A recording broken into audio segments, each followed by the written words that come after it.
ఏంటన్నా అలా నడుస్తున్నావు? ఇలాంటప్పుడే మనం అడుగు ఆచితూచి వెయ్యాలి.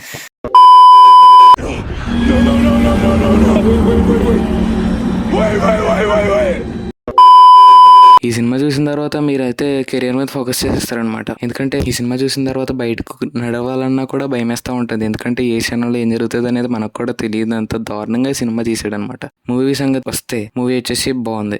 1, 2, 3, 4, 5 పార్ట్స్ అయితే ఉన్నాయి కదా దీనికి ముందు వచ్చినవి. వాటిలో ఒకటే సేమ్ ప్యాటర్న్ లో అదే స్టోరీ విషయానికి వస్తే సేమ్ ప్యాటర్న్ లో ఫాలో అవుతా ప్రతి దాంట్లోనే సేమ్ స్టోరీ. ఇందులో వచ్చేసి కొంచెం నరేటివ్ గా కొంచెం డిఫరెంట్ స్టోరీ తోటి అలా అదే సేమ్ స్టోరీని కొంచెం ఒక లేయర్ ఎక్స్ట్రా యాడ్ చేసి అయితే నరేటివ్ గా బాగుంది. ఫైనల్ డెస్టినేషన్ లో ఉండే స్పెషాలిటీ ఏంటంటే యాక్సిడెంట్ కూడా కొంచెం ఒక ప్యాటర్న్ లాగా ఒక్కొక్క ఇన్సిడెంట్ కి లింక్ అయ్యేలాగా వచ్చి ఒక డెత్ అయితే జరుగుతూ ఉంటది కదా. ఆ ప్యాటర్న్ ఇందులో కూడా వర్కౌట్ అయింది. కొత్తగా ట్రై చేద్దాం అనుకున్నారు, చాలా బాగా వర్కౌట్ అయినాయి. కానీ ఫన్ ఎలిమెంట్స్ కూడా యాడ్ చేద్దాం అనుకున్నారు, అవి అంత వర్కౌట్ అవ్వలేదు.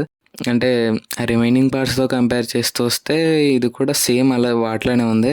చాలా రోజుల తర్వాత హాలీవుడ్ నుండి మంచి మూవీ వచ్చిందనమాట. మరి తర్వాత కాంజూరింగ్ వస్తుంది, అది ఏమవుతుంది అనేది మనకు తెలియదు. సో నేనైతే దీనికి 5 మ్యాచ్ స్టిక్స్కి 4 మ్యాచ్ స్టిక్స్ అయితే ఇస్తానమాట. ఇంకా ఒక మ్యాచ్ స్టిక్ దేనికంటే కొన్ని ఫ్లాస్ కూడా ఉన్నాయి. అవన్నీ తర్వాత ఎప్పుడైనా ఒకవేళ ఏమంటే ఛాన్స్ ఉంటే వేరే వీడియో చేసి మాట్లాడుకుందాం. నచ్చడంత అలా వీడియోలు పెట్టట్లేదు, నాకు ఎడిట్ చేయడం మూడ్ రావట్లేదు అనమాట. ఎందుకంటే వ్యూస్ చూడట్లేదు ఎవరు, ఏమీ లేదు అక్కడ. So review on final destination blood lines. See in the next one. Bye by.